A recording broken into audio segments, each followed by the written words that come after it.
프로젝트 추진위원장이신 전병구 위원장님께서 해주시겠습니다. 큰 박수로 모시겠습니다.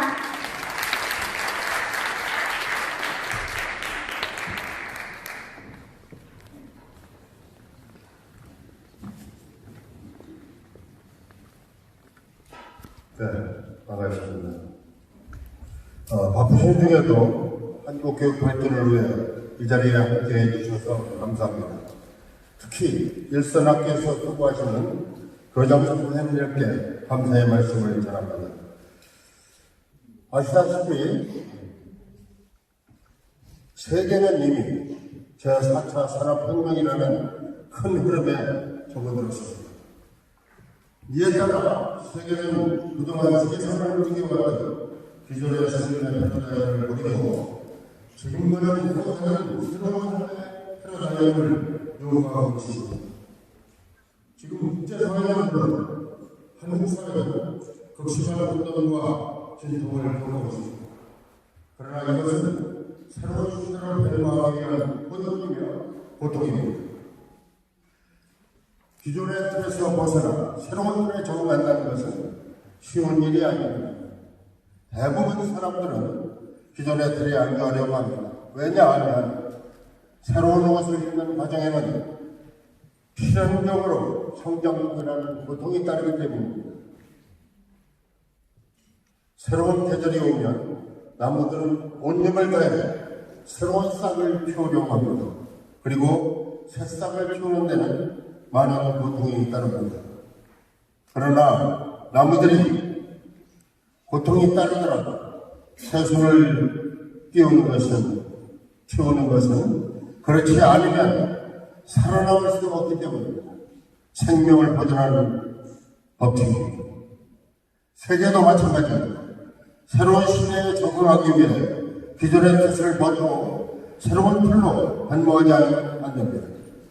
그러지 못하면 역사에서 도태되기 때문입니다. 우리는 과거 역사에서 이러한 사실을 이미 배웠습니다.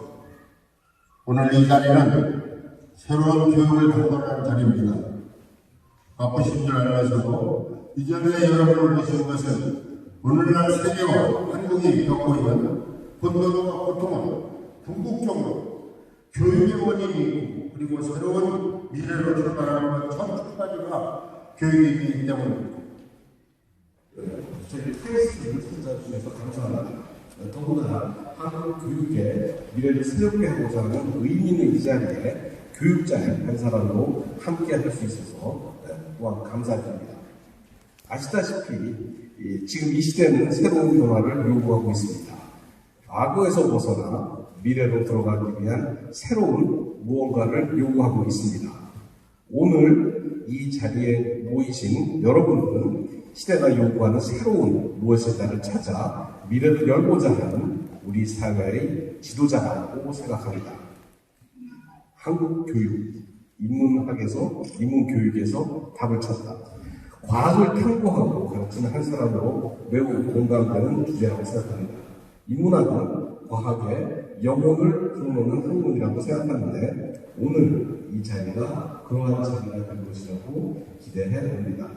바쁘신 중에도 국가의 미래를 위해 기꺼이 귀한 시간을 내신 여러분들께 다시 한번 감사의 말씀 드리고 오늘 이 자리에 함께 하신 여러분들에게 희망을 주고 여러분들에 의해 새로운 시대가 열릴 것이라고 생각합니다.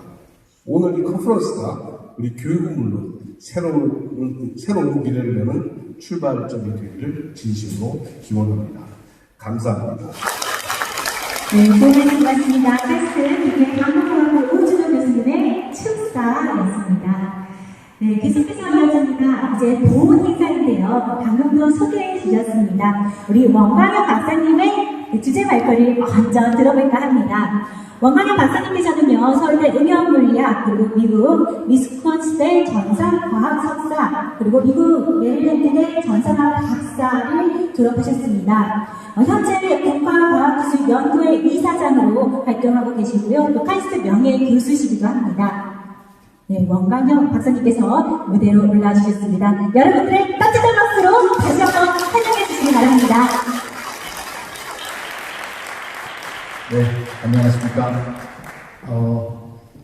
제가 이 무대는 3년 만에 다시 섰습니다. 그때는 제가 정년퇴임을 할 때 여기 섰었고 그리고 이제 평생 이 무대에 올라오는 건 이제 마지막이구나 했는데 또 오늘 이렇게 올라오게 돼서 저로서는 굉장히 의미가 있고 또 반가운 기회가 된 것 같습니다. 뭐 든든해서 분야를 이제 쫙 갖췄습니다. 그 중에는 아마 생소한 것도 있어요. 아주 작은 연구소인데 김치 연구소라는 게 있습니다. 광주에 있어요. 그리고 이제 지구 온난화를 다루는 또 그 녹색 기술 연구소 같은 데도 있습니다. 근데 굉장히 많은 연구소가 생겼고 저희 25개 연구소를 다 합치면 한 15,000 과학기술에 이제 그 기둥이 있는 겁니다. 그래서 저는 이 25개 이 정부에서 만든 연구소들을 이제 우선 예산 문제, 또 그다음에 인력, 또 그다음에 연구 방향 이런 것들을 이제 조정하고 이제 총괄하는 그런 역할을 하고 있는데요. 뭐 사실 해야 될 것을 제가 충분히 못하고 있다는 생각도 많이 들어요. 어쨌든 잠깐 제가 설명을 드렸고요. 이제 들어가겠습니다. 제가 마지막 수업, 그러니까 은퇴하는 그 마지막 수업에 학생들이 이렇게 있을 때 제가 이 슬라이드를 보여줬습니다. 그리고 학생들한테 이런 얘기를 했어요. 야, 너희들하고 한 학기 동안 수업을 했지만 미안한 얘기지만 내가 너희들 볼 때 좀비처럼 보였다. 이 얘기 뭐냐면 완전히 그 교단에 올라와 있는 교수와 이 수업에 들어와 있는 학생들과 완전히 다른 세계에 있는 것 같았어요. 그냥 교수는 그냥 그래 떠들어라. 나는 내 할 거 한다. 완전히 제가 볼 때는 정신이 완전히 빠져 있는 그런 학생들로 보이더라고요. 근데 이건 저만 경험한 게 아니고 아마 많은 교수님들 또 많은 교사님들도 뭐 그런 생각이 들 겁니다. 완전히 선생과 학생과 완전히 장소는 같은 장소에 있지만은 실제 정신은 다른 데가 있는 그런 걸 아마 많이 느끼셨을 거예요. 그러고서 이제 한 50분 수업하고 나시면은 이거 내가 왜 여기 있는가 그런 생각들 아마 많이 드시는 분도 많을 겁니다. 근데 사실은 모든 학생들이 다 그런 건 아니에요. 대충 보면은 저는 가끔 뭐 재능 기부 형태로 낙도라든지 소외 지역에서 이제 강의를 합니다. 가서 보면은 어딜 가도 어린 아이들은 이게 정말 우리의 미래야 할 만큼 희망이 생깁니다. 눈이 초롱초롱하죠. 제 입을 그대로 보고 있죠. 또 끝나고 나면은 와서 저 할아버지 이거 어때요? 굉장히 활발하게 얘기를 해요. 그래서 아이들을 보면 이게 우리의 미래다 하는 생각을 듭니다.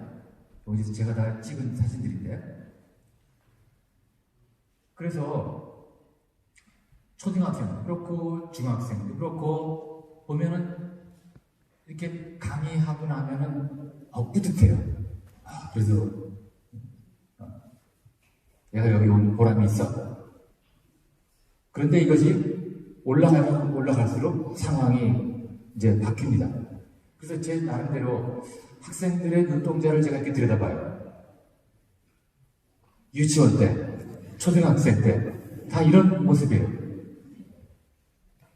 중학교 올라가면 대충 이런 표정들을 갖춰요. 고등학교 올라가면 특히 고3쯤 되면 완전히 그러기 상태입니다.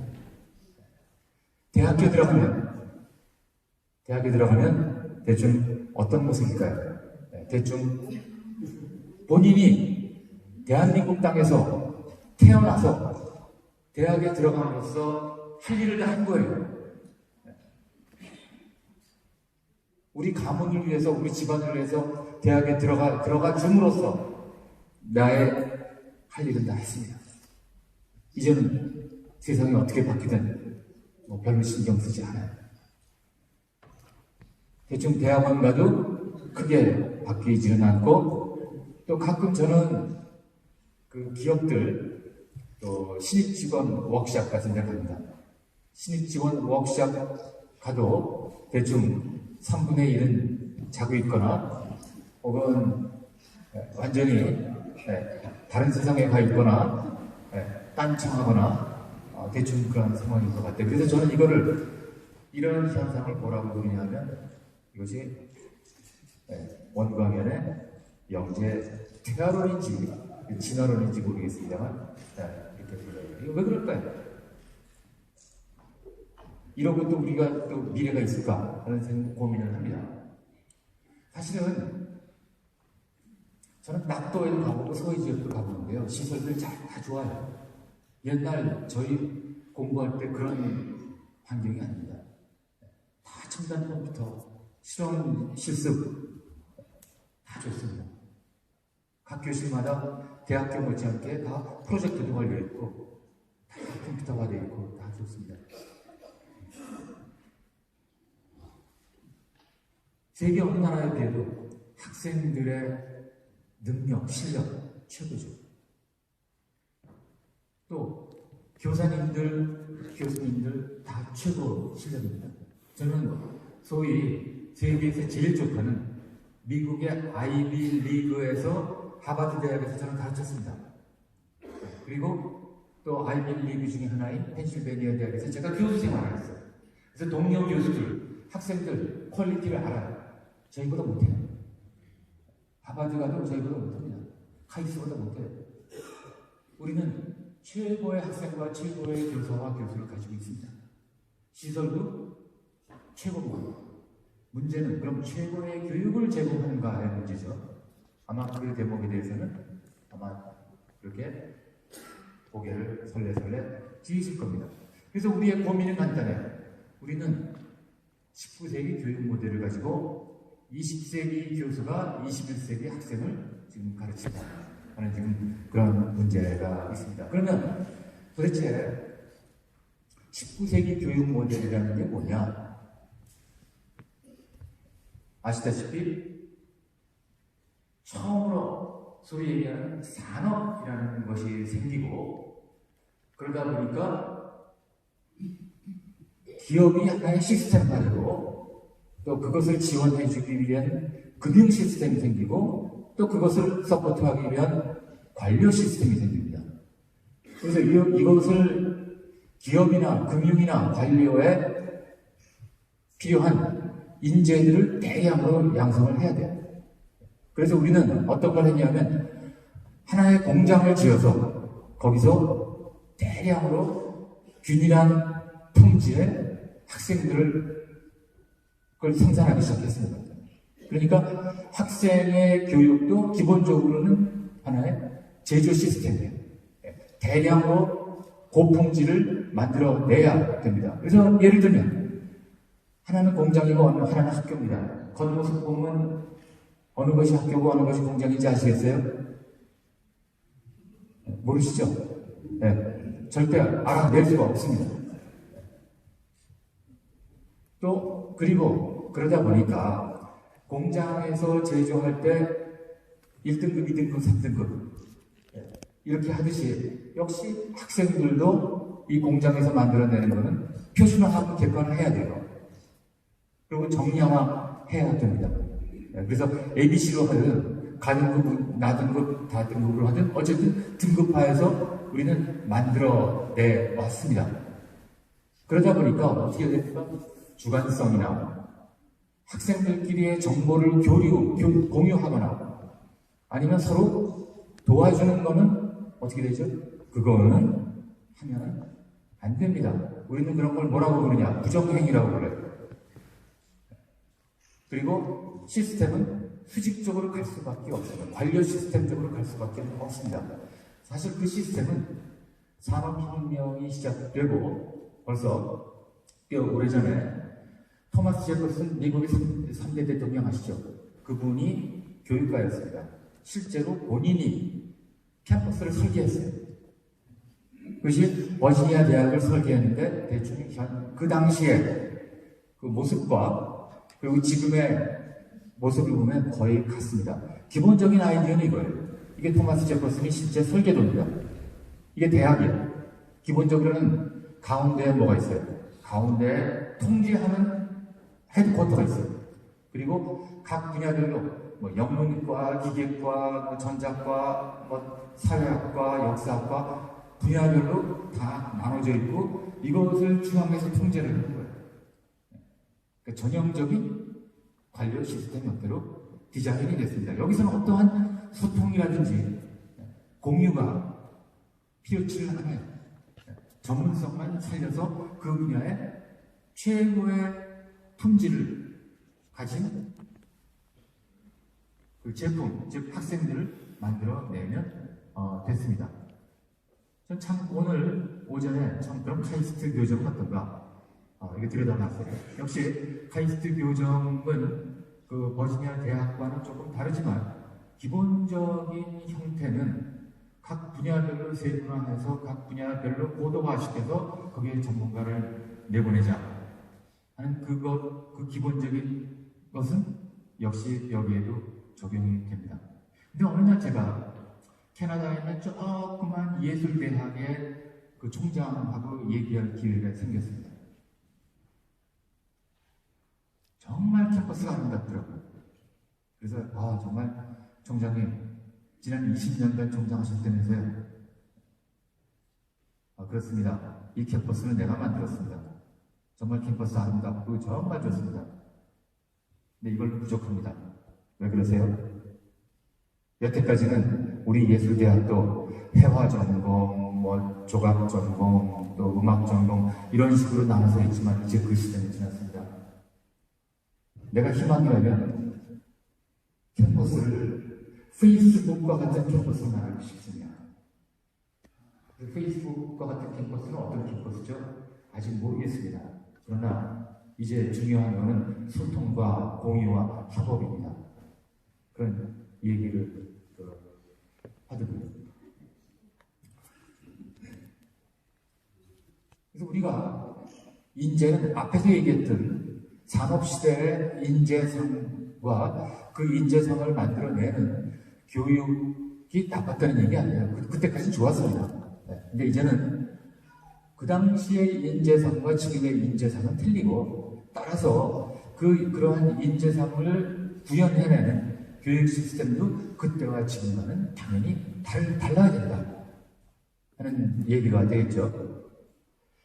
예를 들어 낭만주의 시대 때 인재상은 그래요. 그때 천재는 어떤 게 천재예요? 얼굴 하얗고 해결에 올려있고 보헤미아적인 기질이 있고 돌출적인 행동하고 그것이 천재의 모델이었습니다. 그 천재라고 하는 것도 시대마다 바뀌어요. 그래서 우리가 궁금한 것들이 많아요. 대표적으로 보면 어떤 세상이 올 거냐? 왜? 시대상을 보는 게 중요하니까. 또 왜 이런 세상이 될 거냐? 그러면 무엇을 교육해야 되고 어떻게 할 것이냐? 근데 사실은 이미 답은 알고 있어요. 답은 알고 있습니다. 어떤 세상이 올 거냐? 흔히들 4차 산업혁명이라고 합니다. 근데 그 핵심은 뭐죠? 핵심은 무지무지하게 복잡하고 예측하기 어려운 세상. 기술적인 거 다 떠나서 뭐 AI니 빅데이터니 이런 거 떠나서 핵심은 저는 이거랍니다. 그 어느 때보다도 복잡하고 정말 예측하기 어려운 세상이 된다. 왜 그런가? 저는 두 가지 이유가 있습니다. 첫 번째는 기술, 특히 디지털 기술로 말미암아 이런 세상이 되고, 두 번째는 천박 자본주의. 무엇보다도 매출액과 순이익을 추구하는 그런 우리의 가치관의 형성. 이것 때문에 저는 그렇게 된다고 봐요. 그런 세상에서 뭘 계획해야죠? 그 답은 있습니다. 이 복잡하고 예측하기 어려운 세상을 살아가는 방법을 가르치면 돼요. 그리고 어떻게 해야 되냐? 잘해야죠. 근데 잘한다는 게 뭡니까? 잘한다는 게, 저는 오진호 교수님이 한 10년만 더 계시면 인간과 비슷한 로봇을 만드실 거라고 생각해요. 그러면 로봇이 지배하는 세계에서 인간이 로봇을 닮아가면 안 되겠죠? 그럼 우리는 로봇보다 못한 존재가 될 겁니다. 그러니까 로봇이 할 수 없는 일을 하는 존재가 되면은 인간으로서의 가치가 됩니다. 그 얘기는 결국은 창의성과 융합 능력이라고 보고, 창의성과 융합 능력을 발휘하는 몇 가지의 방법은 조금 더 뒤에서 얘기를 하도록 하겠습니다. 4차 산업혁명 시대다. 저는 모르겠으나, 뭐 여러 가지, 그 4차 산업혁명에 이러이러한 게 중요하다 하는데, 저는 중요한 것은 몇 가지가 있는 것 같아요. 우선, 옛날에는 데이터나 정보는 이건 주어가 돼요. 목적어였어요. 근데 얘네들이 주어가 돼요. 즉, 다시 얘기해서